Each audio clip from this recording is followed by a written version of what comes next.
નમસ્કાર દર્શક મિત્રો, કનેક્ટ ગુજરાતના સીજી એક્સપ્રેસ ન્યૂઝમાં હું આકાંક્ષા આપ સૌનું સ્વાગત કરું છું. નજર કરીએ દેશ દુનિયા અને રાજ્યની તમામ ખબરો ઉપર. નેપાળમાં તણાવભરી સ્થિતિમાં ભાવનગરના 43 લોકોનું એક ગ્રુપ ત્યાં ફસાયું હોવાના અહેવાલ છે. આ તમામ યાત્રાળુઓ પોખરામાં એક ગેસ્ટ હાઉસમાં સુરક્ષિત છે. આ તમામ યાત્રાળુઓએ એક વિડીયો સંદેશો મોકલીને સ્થાનિક સાંસદ અને ધારાસભ્યને મદદ માટે અપીલ કરી હતી. સાદલપુર તાલુકામાં આવેલી ખારી નદીમાં નાહવા ગયેલા 12 યુવાનો ડૂબ્યા હતા, જેમાંથી 4ને બચાવી લેવામાં આવ્યા હતા, જ્યારે 2 યુવકના મૃત્યુ થયા હતા અને 3 યુવકો હજુ પણ લાપતા છે. મૃત્યુઆંક વધી શકે છે. આજે રાજ્યમાં વરસાદી વિરામ લીધો હોય તેમ સાંજે 6 વાગ્યા સુધીમાં માત્ર 5 તાલુકામાં જ વરસાદ નોંધાયો હતો. નખત્રાણામાં 1.18 ઇંચ વરસાદ પડ્યો હતો. ગુજરાતમાં સિઝનનો સરેરાશ 107.72% વરસાદ નોંધાયો છે. છતાં 10 જળાશયોમાં 25%થી ઓછો જળસંગ્રહ થયો છે. નેપાળ હિંસાની જ્વાળાઓ હવે ભારતીય સરહદ સુધી પહોંચી ગઈ છે. નેપાળી વિસ્તારો દાર્ચુલા અને બેતાળીમાં પણ દેખાવો થયા હતા. દાર્ચુલામાં દેખાવકારોએ કોંગ્રેસ અને એમએલએના કાર્યાલયોમાં તોડફોડ કરી. આ દરમિયાન આગચંપી પણ કરવામાં આવી હતી.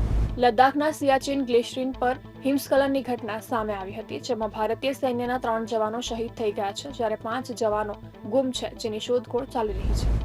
ભારત અને ચીન વચ્ચેની સરહદ એલએસી પર સોનાની તસ્કરીના રેકેટનો ખુલાસો થયો છે. વર્ષ 2023 અને 24 દરમિયાન ચીન તિબેટના નાગરિકો અને કેટલાક સ્થાનિક લોકોએ ₹800 કરોડના 1000 કિલો સોનાની તસ્કરી કરી છે.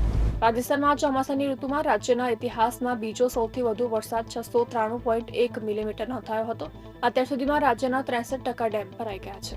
ટ્રમ્પના વહીવટીતંત્રે પુષ્ટિ કરી છે કે તેમણે કતરમાં હમાસ વાટાઘાટકારો પર ઇઝરાયેલના હુમલાની અગાઉથી જાણ કરવામાં આવી હતી, પરંતુ તેમણે આ નિર્ણયથી અસંમતિ વ્યક્ત કરી હતી. કતરની રાજધાની દોહામાં એક રાજકીય વાટાઘાટોને નિશાનો બનાવ્યા બાદ આ નિવેદન સામે આવ્યું છે. ઐશ્વર્યા રાયે તેના પર્સનાલિટી રાઇટ્સના સંરક્ષણ માટે બોમ્બે હાઈકોર્ટમાં અરજી કરી છે. હાઈકોર્ટે ઐશ્વર્યાની મંજૂરી વિના તેના નામ, અવાજ, તસવીરો વગેરેનો કમર્શિયલી દુરુપયોગ કરતી સાઇટ્સને આ કન્ટેન્ટ હટાવવા આદેશ આપવા માટે સંમતિ દર્શાવી છે. આમિર ખાન તાજેતરમાં એકદમ સ્થૂળ બની ગયો હોવાનું દર્શાવતી કેટલીક તસવીરો વાયરલ થઈ છે. એક અનુમાન પ્રમાણે તેને દાદા સાહેબ ફાળકેની બાયોપિક માટે વજન વધાર્યું છે. સોશિયલ મીડિયા સાઇટ્સ પર આ વિશે ટીકા ટિપ્પણી પણ કરવામાં આવી હતી. તો આ તક અને ગુજરાતના આજના સીજી એક્સપ્રેસ ન્યૂઝ. નવા સમાચારો અને વધુ અપડેટ માટે તમે જોડાયેલા રહો કનેક્ટ ગુજરાત સાથે.